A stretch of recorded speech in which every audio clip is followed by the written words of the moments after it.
Good morning good people, welcome back to my channel.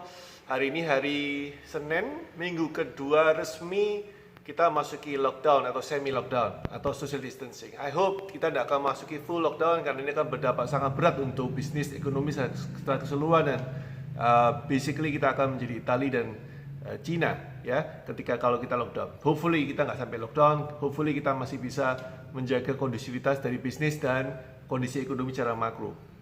Oke, so hari ini kita bicara tentang mindset. Social distancing sudah berdampak cukup signifikan. Jadi work from home, kemudian coaching from home, ya atau melalui social media dan Zoom yang saya lakukan dalam seminggu terakhir dan akan saya lakukan lagi minggu ini. Kita sudah melihat beberapa dampak yang signifikan, yaitu ketika seluruh bisnis dipaksa untuk memberikan special price, dipaksa untuk tidak beraktivitas. Pemerintah mengeluarkan anjuran untuk tidak membuka toko atau membuka jasa layanan apapun yang berhubungan dengan human to human touch. Now, yang saya akan bicarakan hari ini adalah tentang mindset atau pola pikir tentang bisnis dalam relasi dengan krisis ini.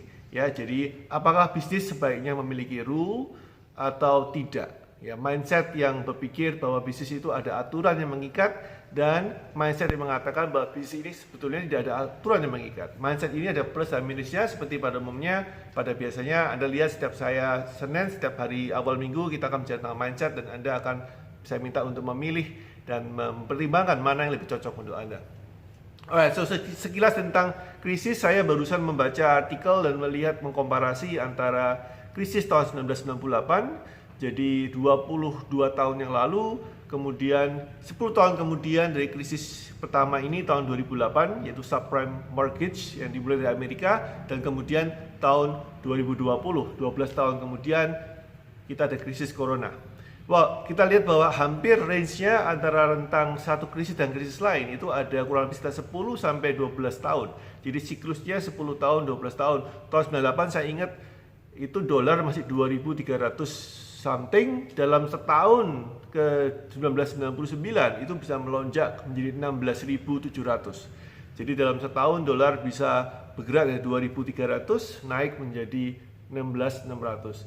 Again, ini sama dengan tahun 2020 sekarang, IHSG turun di level sangat rendah ya. Kalau nggak salah 5 dalam sejarah nilai terendah IHSG ini termasuk kategori 5 IHSG terburuk dalam sejarah. 5 IHSG turunan drop 5 paling rendah, paling buruk dalam sejarah. Nah, apa hubungannya dengan bisnis? Warren Buffett, investor yang saya pelajarin cara pikirnya, pola pikir mindsetnya, mengatakan bahwa di dalam dunia investing, ketika kondisi krisis Anda harus menjadi orang yang greedy atau tamak. Ini adalah sebuah pepatah yang sangat populer sekali, Anda bisa lihat di Google. Warren Buffett mengatakan ketika krisis, jadilah orang yang tamak. Ketika semua orang tamak, jadilah orang yang takut dan krisis. Ini artinya apa? Jadi kondisi ketika seorang investor menggunakan momentum seperti krisis COVID-19, yaitu dengan cara membeli saham-saham. Ya, saya katakan di vlog saya sebelumnya, saya pernah katakan jika Anda mau invest, this is the right time, karena waktunya Anda untuk membeli saham-saham blue chip dengan harga discount, dengan harga miring. Nah, kembali ke bisnis, apa relevansinya perkataan Warren Buffett di dalam bisnis? Well, in fact sebetulnya of course kita nggak menjadi orang yang tamak ketika krisis, bukan itu poin saya. Tapi poin saya adalah tidak ada peraturan yang mengikat dalam bisnis. Kalau kita lihat sebelum krisis ini terjadi, kembali ke 3-4 tahun lalu, saya masih ingat kalau seorang di dalam dunia retail, ketika seorang wanita membeli baju, saya yakin semua wanita yang melihat vlog saya ini, semua pengusaha, semua ladies atau woman yang melihat vlog saya ini, ketika Anda membeli baju, Anda pasti harus mencoba baju. Ya, pasti harus ke ruang ganti untuk mencoba baju. Tapi sejak 4-5 tahun lalu, orang bisa membeli baju melalui online, melalui marketplace, tanpa harus mencoba baju. Nah, fenomena ini menjelaskan bahwa sebetulnya bisnis itu nggak ada aturannya. Ya, bisnis basically nggak ada peraturannya. Tidak ada aturan yang mengikat dalam jangka waktu panjang. Yes, ada aturan yang mengikat dalam jangka waktu pendek. Tapi kemudian setelah beberapa waktu berlalu, dia akan dirombak lagi dan kembali lagi tidak ada peraturan yang mengikat. Ya, sekarang para wanita, para remaja putri, laki-laki, terutama perempuan bisa membeli baju melalui online tanpa harus mencoba baju. Ya, bahkan kita bisa bikin baju dengan cara ini yang terjadi di salah satu butik ataupun tailor yang menghadapi krisis social distancing ini. Mereka menawarkan jasa tidak lagi fitting tapi mengukur mandiri di rumah. Jadi mereka memberikan panduan bagaimana mengukur lebar bahu, lebar pinggang, kemudian perut dan segala macam. Kemudian disampaikan melalui online dan kemudian dijahitkan baju dan dikirim ke rumah. Kira-kira seperti itu gampang modelnya, gambaran bisnis seperti itu. Nah, tidak ada yang menyangka bahwa bisnisnya akan bisa menjadi seperti itu kalau tidak dirubah lagi rombak dengan krisis seperti ini. Oke, so mari kita lihat plus minusnya. Saya kira Anda sudah cukup paham ya. Jadi ada beberapa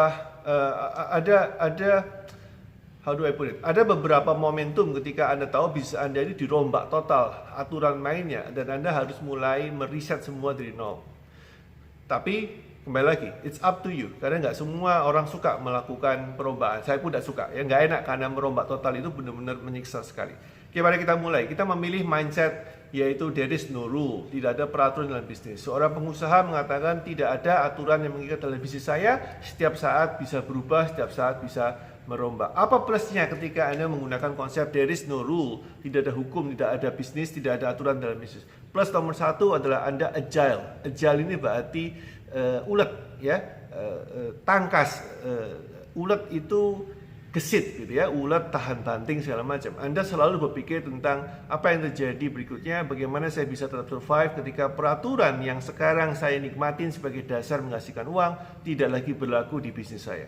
Ya, agile nomor satu adalah of course Anda punya kemampuan untuk bergerak dan move on ke tempat lain dengan lebih cepat. Kelebihan yang kedua adalah Anda keep on learning. Anda akan belajar terus mencari pola-pola baru untuk menentukan what is the next rule. Apa peraturan berikutnya? Karena Anda selalu siap bahwa peraturan yang sekarang akan hilang dan tidak lagi mampu dipertahankan. Apa negatifnya kalau Anda menggunakan mindset there is no rule? Negatifnya adalah Anda tidak tenang atau Anda membuat tim Anda dalam kondisi selalu alert. Ya, pernah saya katakan pengusaha chip microchip ya, dia punya Intel ya, perusahaan Intel ini pengusahanya, pemiliknya mengatakan bahwa mengapa Intel begitu hebat karena dia menggunakan pedoman paranoid ya. Jadi setiap orang yang mau sukses harus mengikuti konsep paranoid. Ini artinya timnya dibuat selalu alert, selalu berwaspada terhadap kondisi tertentu. Ini akan berubah lagi. Ya, negatif pertama adalah capek ya, karena harus mikir terus, harus berusaha untuk merubah peraturan, mencegah, mengantisipasi terus.